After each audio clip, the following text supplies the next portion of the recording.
The glow of fires raging on the borders of Hamahal-Achshwa had cast the city in crimson. Hanover Tall and Armand Callis picked their way through the urban tangle, weaving through a stream of haggard-looking citizens who were going about their business as best they could under the shadow of war. Callis felt as if he was trapped in some waking nightmare, so lurid and distorted did the red skies make the city appear. Bloodied faces stared out at him from doorways and windows, fear in their eyes. Screams and distant gunfire formed a constant staccato symphony. "Feels like the damned apocalypse is upon us," he muttered. "3 times in my career I have been trapped in a city besieged," said Toll. "I number them as the 3 worst experiences of my life." "Any news from the front?" asked Callis. Toll's expression told the story. "You can't move for corpses, as I hear it. Ours and theirs. The big guns and the hammers of Sigmar are keeping the bulk of the Reavers at bay. For now, Hamahal-Achshwa holds, but it's a damned close thing. By the God King's grace, our own little contribution might ease some pressure on the free guilds." "I wouldn't call rooting out a nest of flesh-eating ghouls a minor contribution," said Callis, recalling just how close they had come to death during that last devilry. Toll shrugged. "All things are relative when the world is on fire." They crossed what normally would have been a busy thoroughfare, but now was a road choked by abandoned carts and steam carriages, the cobbles strewn with ankle-deep drifts of soot. On the far side there was a tall gate of burnished silver, and behind it a bizarre-looking building that appeared for all the world like a gigantic alembic. It was connected to a great bellows tower that spewed discoloured gases into the sky, turning the clouds above an oily blue. "The Guild of Arcanogeologists," said Toll. "Hamahal's foremost centre of geomantic research. At the last estimate, the geomancer Val Petrus has sent 57 missives to the Grand Conclave, describing some threat to the ley patterns of the Parch in increasingly dramatic terms. 56 too many, given that the Conclave's been ignoring them." "I remember Petrus," said Callis. "Nervous little character, with all the maps." Toll nodded. "I studied some of their findings. Most of it was beyond my grasp, and we had our own disasters to deal with at the time. But I told Petrus we would hear what they had to say in person when the King's Blood crisis was dealt with." Callis paused at the foot of the great gate. It was open. There was a thick red smear across the bars. Looking down, he saw a single tattered glove, with a hand inside. "Ah," said Toll. He had already drawn his pistol. "Nothing's ever easy, is it?" muttered Callis, easing the gate open and wincing as it gave out a rusty creak. Beyond was a soot-encrusted garden lined with rocks and crystals of various fiery hues and shapes, arranged in loose spirals. Here and there, dowsing rods were thrust into the soil, connected by piping to strange cogwork mechanisms that clicked and whirred. A large double door led to the main building. They passed through, Callis leading, with a pistol held at the ready. Glass cases mounted upon the walls emitted a kaleidoscope of refracted colours, for each contained a glittering array of minerals, from pulsing fire rocks to Haitian diamonds and globular shamanic ore. The effect was surreal and headache-inducing. A crash of breaking glass sounded from the floors above. Callis and Toll raised their guns, but the disturbance was followed by nothing but silence. "After you," said Toll, gesturing towards the stairs. Callis sighed and took the lead. They ascended to a narrow landing filled with cabinets on both sides. The looming cabinets were slightly too large, forcing him to turn sideways in order to squeeze his way through. At the far end of the hall was a door left ajar, splattered with more blood. Callis eased it open with the barrel of a pistol. Beyond lay a room that looked like it had hosted a riot. Callis assumed it had once been an office, because the floor was littered with charred scraps of papyrus and technical diagrams, whose meaning escaped him. The rest of the space was taken up by display cases, heavy ironwood cabinets, and spherical bowls containing various liquid metals. Some of these had been knocked over from their perch, and now oozed their contents freely. "By the comet, what is that?" said Callus, screwing up his nose. There was an acrid stench in this chamber, a chemical reek of sour, sulphurous corruption that caused his eyes to water. The floor was splattered with a red mulch. "Where is everyone?" he said. "We're standing on them," said Toll grimly, looking down at the slimy paste sticking to his boots. He was right, Callus saw. There were fragments of bone amidst the goo. Here, a pair of shattered spectacles. There, a pocket chronometer, still ticking. "What in Sigma's name happened here?" muttered Callus. A slight ruffling sound issued from a wooden cabinet to his left. Toll met his eyes and nodded, levelling his wheel lock. Callus reached down for the handle and gave it a sharp pull. A thunderous crack and a flash of flame sent him tumbling onto his back, his ears ringing. The bitter tang of blast powder invaded his nostrils, momentarily banishing the room's foul aroma. He looked up. There, crouching in the corner of the empty cabinet, clutching a double-barreled scattergun almost as large as they were, was Val Petrus. Cal recognized the slight arcanogeologist immediately, though they looked somewhat worse for wear than the last time they had met. Petra's eyes were wide and bleary, and their clothes were caked with dried gore. Toll stepped forward and grabbed the absurdly oversized hand cannon, twisting it easily from Petra's grasp. "Finally!" Petrus squeaked. "Do you know how long I've been hiding in here? 2 bloody days now. Is this how long it takes the Order to respond to a summons for aid? No wonder the city's gone to the pits." "Do you want to apologize at all?" as he staggered to his feet. "For very nearly blasting my damned head off." "Warning shot," Petrus said, with a dismissive wave of a hand. "Well, you got here at last in any case. I assume our little vermin problem is dealt with." Toll helped the scientist out of the cabinet. "And what problem would that be?" Petrus blinked at him, furrowing their thin eyebrows. "The cursed rats," the arcanogeologist hissed. "Fat, bloated things that swept through here like a flood, devouring all of my colleagues, and worse than that, nibbling their way through several years of painstakingly assembled notes on the theoretical applications of pressurized emberstone gas." "Rats," said Callus, who had a soldier's hatred for those particular creatures, those invaders of trench and spreaders of plague. "Fantastic." "Speak quickly," snapped Toll. "Tell me exactly what happened here." "Well, it started with a horrible, horrible sound," said Petrus, "a sort of scuttling, scampering, squeaking sound that quite disturbed us." As if their mere words had summoned something foul from the ether, the eerie silence of the Guild of Arcanogeologists was broken by a sort of scuttling, scampering, squeaking sound. "Like that," said Callus. "Yes, that's the one." "Oh dear." It was in the walls and in the ceiling all around them, growing in intensity by the moment.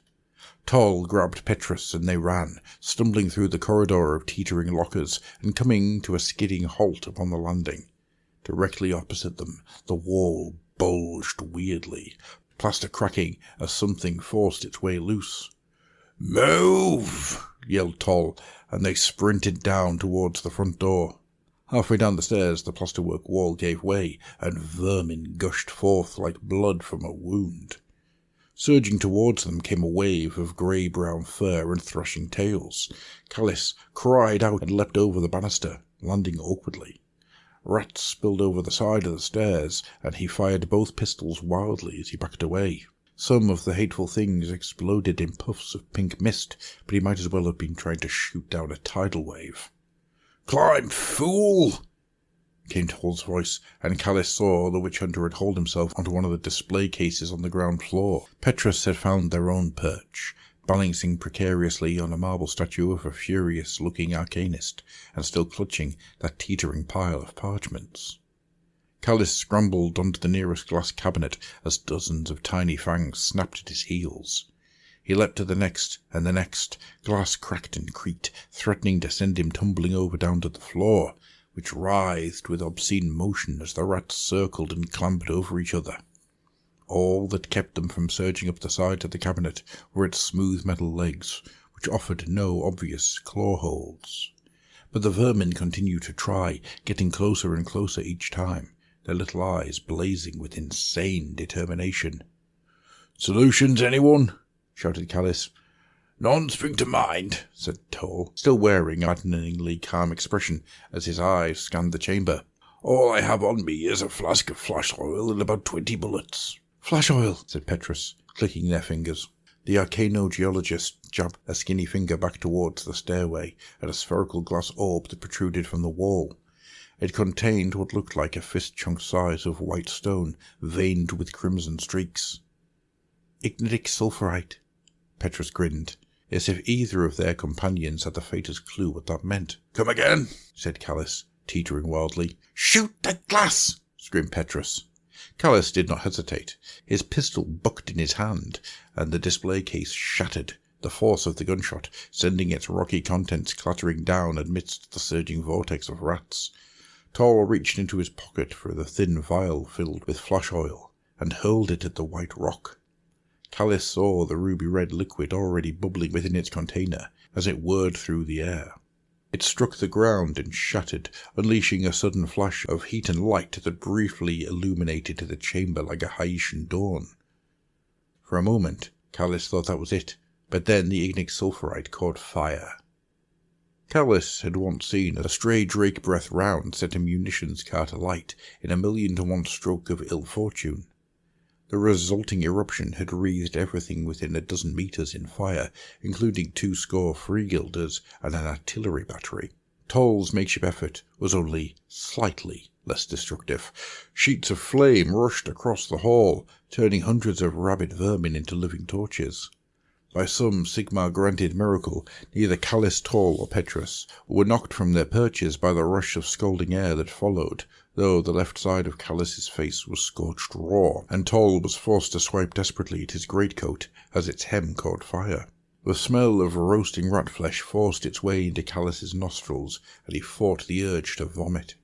The floor of the chamber was a smouldering carpet of rodent corpses, piled ankle-deep. A few stragglers who had somehow escaped the incineration squeaked and skittered into cover, their appetite for human flesh temporarily absent. "That was even more effective than I hoped," said Petrus, rubbing their soot-blackened chin thoughtfully. "One can only contemplate the military applications." "Can we contemplate them later?" said Callis. "If I know anything about rats, it's that there are always more." "Of course," cried Petrus, leaping down from their perch onto the pile of curled-up rat corpses. "I quite forgot the very reason I summoned you. Follow me to the cartographium, will you please?" And so they waded across the blackened chamber towards a corridor on the western side. There were more half-eaten bodies beyond. Toll stooped to examine one that was propped up against an azurite timepiece, his legs nibbled away to ragged stumps. The arcanogeologist had died with an expression of mild surprise on his face. "This one was slain before they started to eat him," Toll said. He indicated a deep stab wound in the man's chest, right through the heart. The actual cut was astonishingly precise and thin, as if made by an oversized needle. Yet around the scar, the man's flesh blackened horribly, spiderwebs of foul corruption spreading across the torso. "Poison," said Toll. "Not needed in this case, of course. The poor devil was dead before he hit the ground." "Further proof that this was done by someone who knew their business," nodded Callis. "Whoever it was hit this place hard and fast, and left the rats to clean up the mess." "Come along," said Petrus, holding open a door ahead of them. The corridor opened out into a large vaulted hall, its walls covered in maps and diagrams depicting the known realms. There were shamanic metal etchings, tapestries of Lathacian cloth, and crystalline models that displayed the fractal continents of the realm of light in exquisite detail. Petrus passed these by, heading for a strange device mounted on the blank wall at the far end of the cartographium. It looked to Callis like a giant beehive of hexagonal bricks, connected by a tangle of clockwork machinery to a lens directed at the wall. Some kind of image projector, he supposed. Petrus began to pull out the hexagonal blocks one by one, frowning and cursing under their breath. "Where are they?" Petrus hissed. "Where are they?" "Where what?" asked Callis. This archive contained every arcano-teutonic survey ever carried out by the Guild, readings of the deepest levels of Hamahal, and a exhaustive recording of every ley line, nexus, and front of arcana in the Great Parch, not to mention similarly thorough readings from our colleagues in Gairan, Gur, and the Shamanic Heartlands. And all of it, it's all just gone. I think we know what our mysterious assassins were after, said Toll. All this death for a bunch of maps. Maps, squeaked Petrus.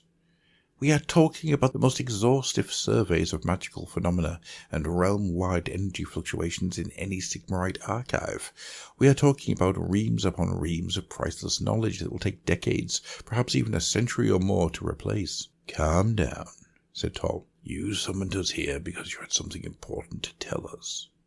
Get to it. I had something important to show you, corrected Petrus. Arcanothermic readings taken within the last season indicating extraordinary levels of geomagical disturbance across the Great Parch, indicating a continent-wide, perhaps even realm-wide trauma. The ley lines are on fire, Master Toll, everywhere and all at once. I've never seen or read about the likes of it before. Callis felt a familiar sinking feeling in the pit of his stomach, and someone has just slaughtered your entire guild to keep that fact a secret, he said. Right. The Order will send a clean-up team to go over every speck of dust in this place and see if there is anything of note that our intruders missed. Meanwhile, you, Petrus, are coming with us. Where? To speak to the Conclave. I hope you have at least some of that knowledge stored in your head, because they need to know the scale of what we're talking about here.